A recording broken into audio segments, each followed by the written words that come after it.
আসসালামু আলাইকুম রহমতুল্লাহ। খামিনির জানাজায় বাংলাদেশ থেকে একটা প্রতিনিধি দল গেছে। এটা নিয়ে অনেক মানুষের অনেক চুলকানি আছে। যারা যাইতে পারে না, অযোগ্য, রাজনৈতিক ক্ষমতাশীল হোক আর ক্ষমতার বিরোধী হোক, তারা খুব বেশি সমালোচনা শুরু করছে নাসিরুদ্দিন পাটোয়ারি নিয়ে। নাসিরুদ্দিন পাটোয়ারি আমার দুলাভাইও লাগে না, আমার শালাও লাগে না, কিন্তু যার যেটা যোগ্যতা আছে তাকে তো ওইটা আর যোগ্যতা সম্পন্ন সম্মানটুকু দেওয়াই লাগে। সে একটা সচেতন মানুষ, সে গেছে বিভিন্ন জায়গা মানুষদেরকে দেখানোর চেষ্টা করছে।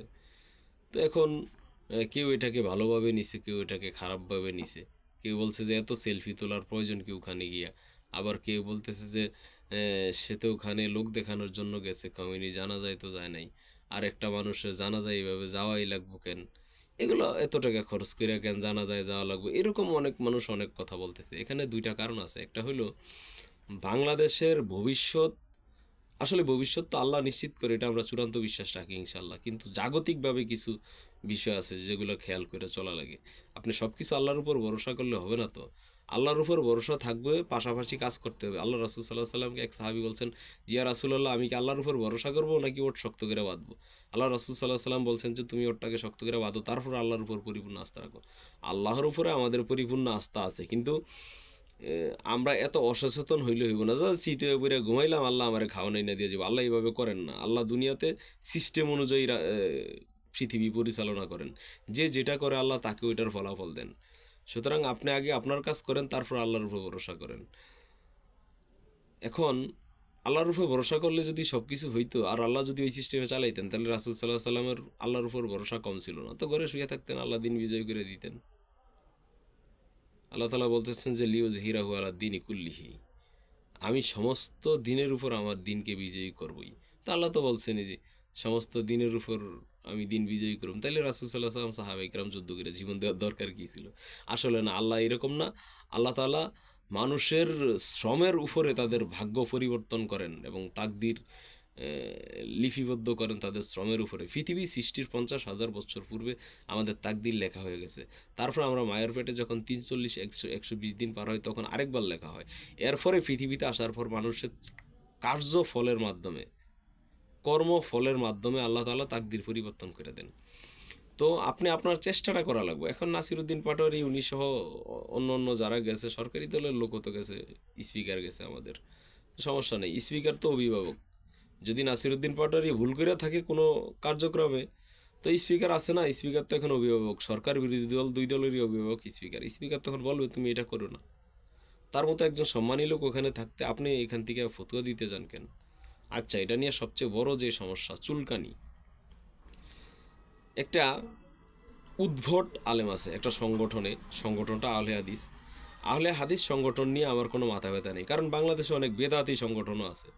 এদেরকে নিয়ে যেহেতু ওইভাবে বলতে পারি না, তাইলে আহলে হাদিসকে নিয়ে বেশি বলার প্রয়োজন আমি আছে বলে মনে করি না। কেননা তারা তাওহীদের কাজ করে, তাদের মধ্যে অনেক ভুলভ্রান্তি আছে, তাদের মধ্যে অনেক দালালিও আছে, এটাও সত্য। কিন্তু ওগুলো আমি ওইভাবে মাথায় নিই না। আমি যেটা বলতে চাই সেটা হলো মুজাফফর বিন মহসিন একটা উদ্ভট, নিকৃষ্ট, নিচু মনের একজন আলেম। মুজাফফর বিন মহসিন, এই মুজাফফর বিন মহসিন যে কোনো একটা ঐক্যবদ্ধ বাংলাদেশ গড়ার সংলগ্ন যখন পরিস্থিতি তৈরি হয়, যখন ঐক্যবদ্ধ বাংলাদেশ গড়ার সংলগ্নে থাকে মানুষজন, তখন এই মানুষগুলোর একটা বিভ্রান্ত মাসআলা দিয়া, একটা বিভ্রান্ত ফতুয়া দিয়া, ছিন্ন বিচ্ছিন্ন করে দিয়া, এই সাধারণ জনগণের মধ্যে একটা হট্টগোল বাজায় দিয়া মুজাফফর বিন মহসিন ফায়দা লুটে।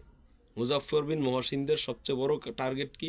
সবচেয়ে বড় টার্গেট হইল সরকার জালেম হোক, ফাসেক হোক, কাফের হোক, মোরতাদ হোক, সরকারদের পক্ষে ফতুয়া দিয়া, সাধারণ জনগণের বিপক্ষে ফতুয়া দিয়া, সরকারের পক্ষে একটু দালালি করে আরামা এসে থাকবে। এটার নাম হইল মুজাফফর বিন মহসিন। এই মুজাফফর বিন মহসিনরা সবসময় জাতির ঐক্য নষ্ট করার কাজে নিয়োজিত থাকে। এই মুজাফফর বিন মহসিনরা অনেক কাজ করছে, যেগুলো আমি একটার পর একটা দেখাইতেই পারম যে এটা কাজ খারাপ করছে। মুজাফফর বিন মহসিন, যখনই আপনি ফিলিস্তিনের পক্ষে কথা বলবেন তখন বলবো যে তারা শিয়া। যখনই আপনি একজন অসহায় মানুষের মাজলুমের পক্ষে কথা বলবেন তখন আপনারা বলবো যে শিয়া, আপনি ধর্ম বুঝেন না। অথচ আল্লাহ তাআলা বলছেন যে ওমা লাকুম লা তুকাতিলুনা ফি সাবিলিল্লাহ, তোমাদের কি হলো? কি হলো তোমাদের? ওমা লাকুম লা তুকাতিলুনা ফিতনা, ওমা লাকুম লা তুকাতিলুনা ফি সাবিলিল্লাহ। তোমাদের কি হলো, তোমরা কেন আল্লাহর রাস্তায় বের হইতেছ না? আল মুস্তাদআফিনা মিনার রিজালি ওয়ান নিসাই ওয়াল বিলদান, অসহায় মানুষেরা, অসহায় নারীরা, অসহায় শিশুরা কাঁদে, তোমরা কেন বের হইতেছ না? আল্লাযিনা ইয়াকুলুনা রাব্বানা, তারা বলে যে আল্লাহ তুমি তোমার পক্ষ থেকে আমাদের জন্য নেতা পাঠাও। নেতা কে? মসজিদে বৈশা বৈশা যে শুধুমাত্র খুতবা দিবে আর জাতির মধ্যে বিভ্রান্তমূলক ফতুয়া দিয়ে জাতির মধ্যে ফাটল ধরায় দিবে সে নেতা? যে মাজলুমের পাশে দাঁড়ায় তাদের বিরুদ্ধে ফতুয়া দেওয়ার নাম নেতা?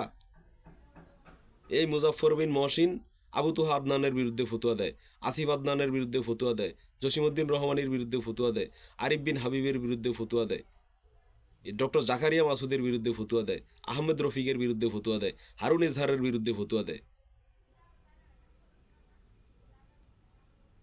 আতাউর রহমান বিক্রমপুরীর বিরুদ্ধে ফতুয়া দেয়, মুফতি তারিকুজ্জামানের বিরুদ্ধে ফতুয়া দেয় এই মুজাফফর বিন মহসিন। তার মানে যারা হকের আওয়াজ তোলে তাদের বিপক্ষে ফতুয়া দেয় মুজাফফর বিন মহসিনের কাজ। এই মুজাফফর বিন মহসিন রাসূল বিরোধী। রাসূলের টুপি নিয়ে আমরা ভাগাভাগি করতে চাই না। আমি এই যে যেই টুপি মাথায় দিয়ে আছি এখন, আমি ওই যে উষা টুপিও মাথায় দিই, আমি লোকাল জালি টুপিও মাথায় দিই, আমি সব টুপি মাথায় দিই। যেটাকে টুপি হিসাবে বানানো হয় সেটাই আমি মাথায় দিই, কারণ এটা রাসূল সাল্লাল্লাহু আলাইহি সাল্লামের সুন্নত। রাসূল সাল্লাল্লাহু আলাইহি সাল্লাম বইলা যান নাই যে শুধু এই রকমের টুপি দেওয়া লাগবে, টুপি মাথায় দেওয়া এটা রাসূলের সুন্নত, কিন্তু একই আইটেমের টুপি মাথায় দেওয়া লাগবে এটা কখনোই আল্লাহ রাসূল সাল্লাল্লাহু আলাইহি সাল্লাম সাহাবায়ে কেরামদের মধ্যে ছিল না।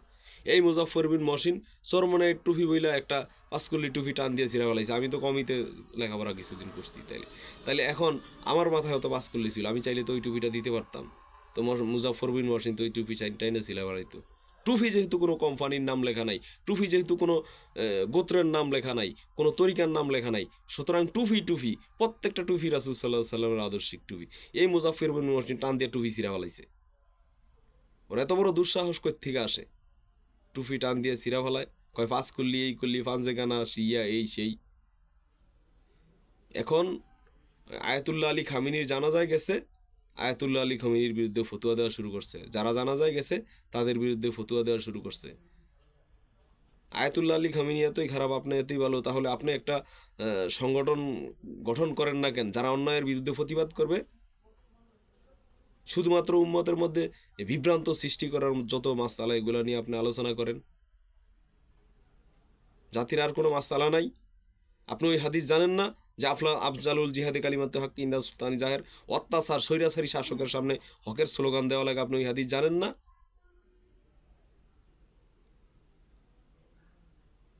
আপনি ওই আয়াতগুলো জানেন না? জিহাদের যে আয়াতগুলো আছে ওই হাদিসগুলো জানেন না? জিহাদের যে হাদিসগুলো আছে, আপনি শুধুমাত্র উম্মার মধ্যে ফেতনা কি করে লাগানো যায় সেই বিষয়ে ফতুয়া দিবেন। এত বড় মুফতি হয়ে গেছেন আপনি। আপনাদের মতো ফেতনাবাজ ফতুয়াবাজ আলেমদের কারণে জাতি আজ বিভক্ত। খুব সাবধানে ফতুয়া দিবেন, এত ফতুয়াবাজি দেখাবেন না। আমি যদি আপনাদের আহলে হাদিসের ধরি, একেবারে পোশাক থাকবো না পরনে।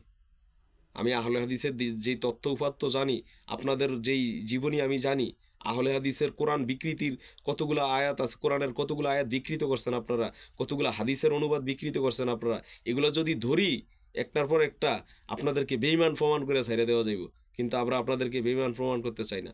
আপনারাও মুসলিম, আমরাও মুসলিম। ফতুয়া এমনভাবে দিয়েন না যে ফতুয়ায় জাতির বিভাজন সৃষ্টি হয়। এরকম উচ্ছৃঙ্খল উদ্ভট লোক দিয়ে তো ইসলাম কায়েম হবে না। আপনি এতটা উদ্ভট, যে কোনো একটা মানুষের সাধারণ একটা ভুল দেখলে আপনি ধরে বহেন এরা গেছে কাফের হয়ে গেছে, খমিনি কাফের হয়ে গেছে, এই কাফের হয়ে গেছে, এই কাফের হয়ে গেছে। তো আপনি একটা সিলমোহর বানান কাফেরের, ওই এনায়েতুল্লাহ আব্বাসির মতো খালি ধরে ধরে এ কাফের, হে কাফের, এই কাফের, হে কাফের, খালি সিল মেরে দিবেন।